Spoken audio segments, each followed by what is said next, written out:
오늘 주시는 하나님의 말씀 에베소서 2장 4절로 10절 말씀입니다. 310페이지, 311페이지에 걸쳐 있습니다. 에베소서 2장 4절부터 10절 말씀 제가 읽겠습니다. 긍휼이 풍성하신 하나님이 우리를 사랑하신 그 큰 사랑을 인하여 허물로 죽은 우리를 그리스도와 함께 살리셨고 너희는 은혜로 구원을 받은 것이라. 또 함께 일으키사 그리스도 예수 안에서 함께 하늘에 앉히시니 이는 그리스도 예수 안에서 우리에게 자비하심으로써 그 은혜의 지극히 풍성함을 오는 여러 세대에 나타내려 하심이라.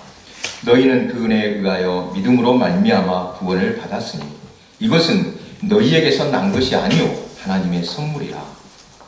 행위에서 난 것이 아니니 이는 누구든지 자랑하지 못하게 함이라. 우리는 그가 만드신 바라 그리스도 예수 안에서 선한 일을 위하여 지으심을 받은 자니 이 일은 하나님이 전에 예비하사 우리로 그 가운데서 행하게 하려 하심이니라. 아멘. 우리 서로 인사 나눕니다. 보고 싶었습니다. 사랑합니다. 우리는 한 가족입니다. 그리고 오늘은 특별히 전화기 다 꺼주시기 바랍니다. 다 끄셨습니까? 이 시간에는 절대 핸드폰 들여다보지 말고 우리 예배에 집중해 주시기를 부탁드립니다. 하나님은 우리에게 참으로 소중한 것들을 주셨는데 어떤 것도 대가를 요구하시지 않습니다. 그냥 공짜로 선물로 주신 것들입니다. 해와 공기를 주시고 풀과 나무를 자라게 하셔서 마음껏 누리게 하십니다. 산과 들의 아름다움을 주셨습니다. 여러분, 해를 쏘이면서 또 맑은 공기를 마시면서 아름다운 자연을 감상하면서 돈을 내는 사람은 없습니다. 아무 대가 없이 하나님이 주신 선물입니다. 선물은 누구나 좋아하는 말일 텐데 작은 것이라고 선물은 주는 사람이나 받는 사람이나 모두 기쁨을 줍니다. 특별한 날 주고받았던 선물은 오래도록 기억에 남아 아름다운 추억이 됩니다. 여러분, 선물과 뇌물 어떻게 다릅니까? 뇌물, 뭔가를 주는 것에서는 비슷하지만 목적이 전혀 다릅니다. 선물은 인사나 정을 나타내는 뜻으로 주는 것이고 뇌물은 매수할 목적으로 주는 것을 말합니다. 종종 뇌물과 선물을 분간하지 못하는 사람들이 있습니다. 빤히 속이 들여다 보이지만 손에 뭔가를 들고 와야지 성의가 있다고 여깁니다. 세상살이가 어쩔 수 없겠지만 하나님께서 주시는 것은 다르다는 사실을 알아야 합니다. 여러분, 하나님께서 주시는 은혜의 선물을 알지 못하면 신앙생활 오래 하더라도 율법주의에서 벗어나지 못합니다. 하나님은 우리에게 은혜를 주시는데 값없이 선물로 주신 것입니다. 어떤 대가도 바라지 않고 주셨음을 믿으시기 바랍니다. 이것은 마치 부모가 자녀를 조건 없이 사랑하는 것과 같다 하겠습니다. 우리는 예수 그리스도를 믿음으로 하나님의 귀한 자녀가 되었습니다. 율법의 종이 아니라 진리의 자녀가 되었음을 믿으시기 바랍니다. 갈라디아서 4장 6절 7절입니다. 너희가 아들인 거로 하나님이 그 아들의 영을 우리 마음 가운데 보내사 아바 아버지라 부르게 하셨느니라. 그러므로 내가 이후로는 종이 아니요 아들이니 아들이며 하나님으로 말미암아 유업을 이을 자니라. 아멘. 오늘 본문은 에베소 교회에 보낸 사도 바울의 편지로서 구원의 원리를 이해하기 쉽게 설명하고 있습니다. 본문의 중심 구절은 8절이라고 하겠습니다. 우리 같이 8절 읽어봅니다. 너희는 그 은혜에 의하여 믿음으로 말미암아 구원을 받았으니 이것은 너희에게서 난 것이 아니요 하나님의 선물이라. 아멘. 바울이 어떤 사람인지 알고 있습니다. 성경을 깊이 연구하여 율법을 잘 알고 말씀을 철저히 지키려고 애를 썼던 사람입니다. 그런 열정 때문에 예수 믿는 사람들도 핍박했습니다. 왜요? 그리스도인들이 하나님의 말씀을 따르지 않고 세상을 어지럽게 한다고 예수님께서 메시아라는 사실을 믿지 않으니까 복음을 전하지 못하도록 핍박했던 것입니다. 그렇게 그리스도인들을 핍박하다가 바울은 일생일대의 변화를 체험합니다. 살아계신 주님, 부활의 주님을 직접 만나서 그의 인생이 완전히 새롭게 됩니다. 예수님을 인격적으로 만날 때 구원의 원리를 깨닫게 되었습니다. 그동안 율법을 알고 율법을 잘 지키는 행위로서 구원을 얻을 수 있다고 믿었는데 인간의 행위로는 하나님 앞에 결코 의롭게 될 수 없음을 깨닫게 되었습니다. 지난주는 종교개혁주일이었는데 루터도 이것을 깨닫고 종교개혁을 일으키게 됩니다. 루터의 일화를 소개해드렸습니다. 피가 나도록 무릎으로 성전 계단을 오르고 아무리 수영을 해봐도 그런 공로로는 의롭게 될 수 없음을 깨달았습니다. 정확히 말하면 사람은 누구도 하나님 앞에서 의로울 수 없습니다. 의인은 없나니 하나도 없다고 성경은 말씀하십니다. 하나님 앞에서는 의로운 사람이 하나도 없는데 다만 하나님이 주시는 은혜로 믿음으로만 의롭다 하심을 얻을 수 있다고 말씀합니다. 여러분 여기서 분명히 알아야 합니다. 믿음으로 의롭게 된 것이 아니라 진짜 의로워진 것이 아니라 의롭다 하심을 얻었다고 말씀합니다. 로마서 3장 25절입니다. 이 예수를 하나님이 그의 피로써 믿음으로 말미암는 화목제물로 세우셨으니 이는 하나님께서 길이 참으시는 중에 전에 지은 죄를 간과하심으로 자기의 의로우심을 나타내려 하심이니 예수님 때문에 우리의 죄를 간과하셨다고 말씀합니다. 여러분 관과가 뭡니까? 관과 대충 보아 넘겨주는 것, 눈 감아주는 것을 말합니다. 한 할머니가 국내 버스를 타서 차비를 내려고 하는데 아무리 뒤져봐도 돈이 부족합니다. 차비가 부족하면 차에서 내려야 할 텐데 기사님이 그냥 눈 감아 줄 테니 타시라고 합니다. 부족해도 간과해 준 것입니다. 여러분, 율법의 행위가 아니라 믿음으로 하나님의 은혜로 구원을 얻었다는 말씀이 얼마나 놀라운 말씀인지 모릅니다. 예수 그리스도의 십자가로 우리의 모든 죄를 사하셨음을 믿는 것, 이 믿음으로 우리는 하나님 앞에 의롭다고 인정을 받게 되었습니다. 이것이 복음입니다. 기독교에는 세상 종교에서 찾아볼 수 없는 놀라운 복음이 있습니다. 인간이 신을 찾아와 복을 빌면서 길을 찾는 것이 아니라 하나님께서 친히 찾아오셔서 구원자가 되어주셨다는 것이 기독교입니다.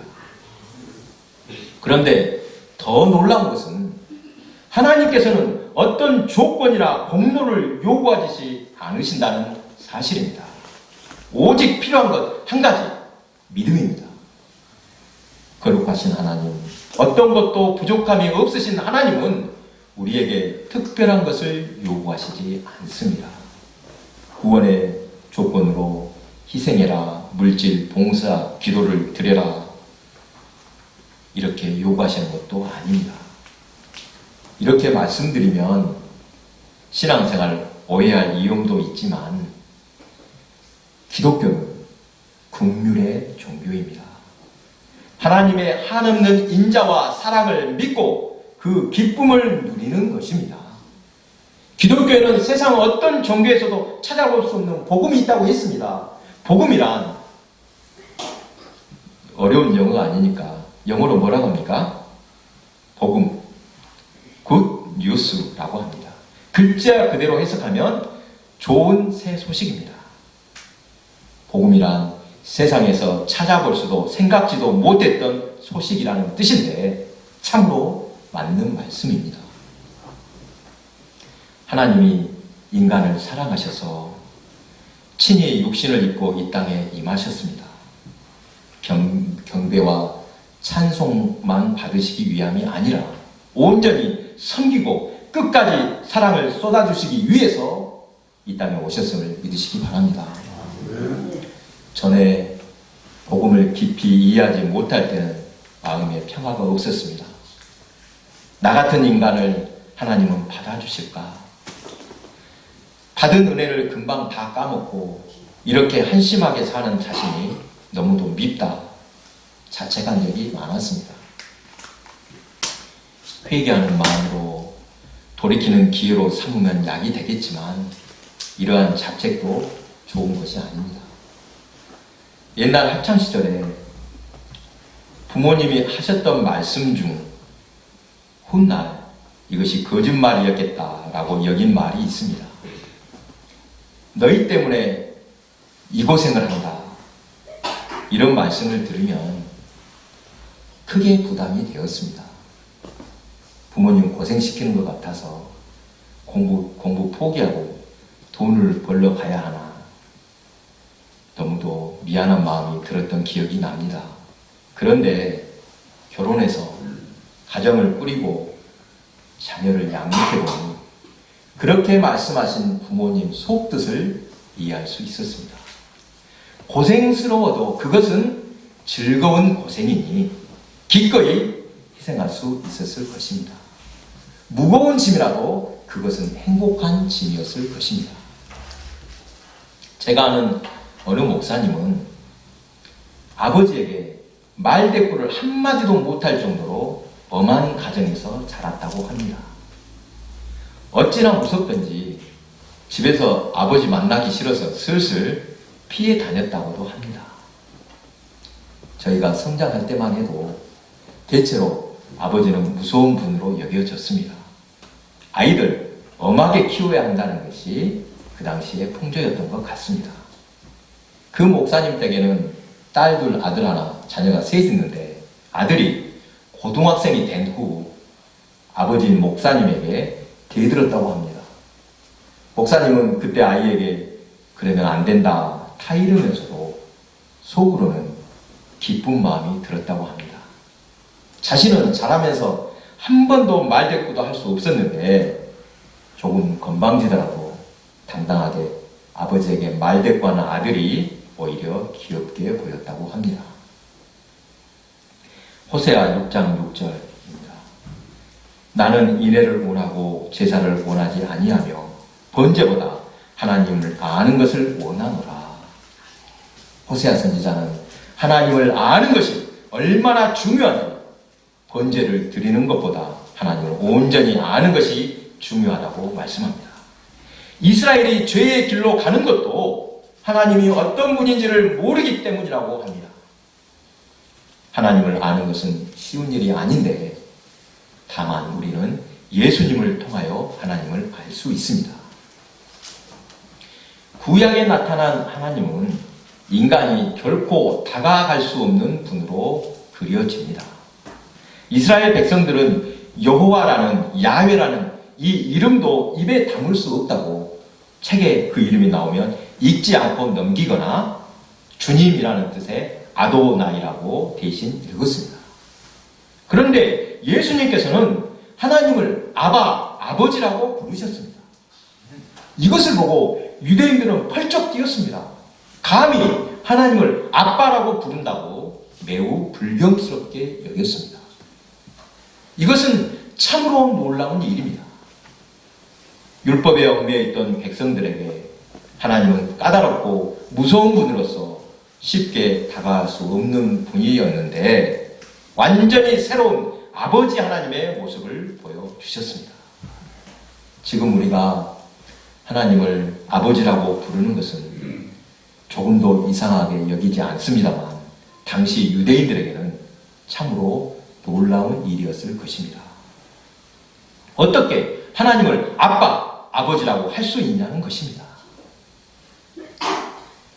예수님께서 들려주신 집을 나간 작은 아들, 잃은 아들을 되찾은 비유를 보십시오. 어떤 사람에게 두 아들이 있었는데 둘째가 아버지께 재산을 미리 달라고 합니다. 이는 매우 불경스러운 일이라고 합니다. 유산을 미리 달라는 것은 아버지 어서 죽으십시오 라고 말하는 것과 같다고 합니다. 아버지는 작은 아들의 요구를 들어주는데 그 아들은 곧바로 재산을 다 탕진하고 거지 신세가 되어 남의 집 살이로 겨우 연명하게 되었습니다. 어찌나 비참하던지 돼지가 먹는 쥐염 열매로 배를 채우고자 하되 주는 자가 없었다고 합니다. 이에 스스로 돌이킵니다. 내 아버지에게는 양식이 풍족한 품꾼이 얼마나 많은가. 염치 없어 아들 노릇 못하겠으니 품꾼으로 써달라고 해야겠다고 집으로 돌아옵니다. 품꾼이라도 배는 골지 않을 것이라고 여긴 것입니다. 이때 아버지는 멀리서부터 집 나간 아들을 기다리고 있었습니다. 그리고 뛰어와 안아 주었습니다. 아들이 말합니다. 하늘과 아버지께 큰 죄를 지었사오니 지금부터는 아버지의 아들이라 일컬음을 감당치 못하겠나이다.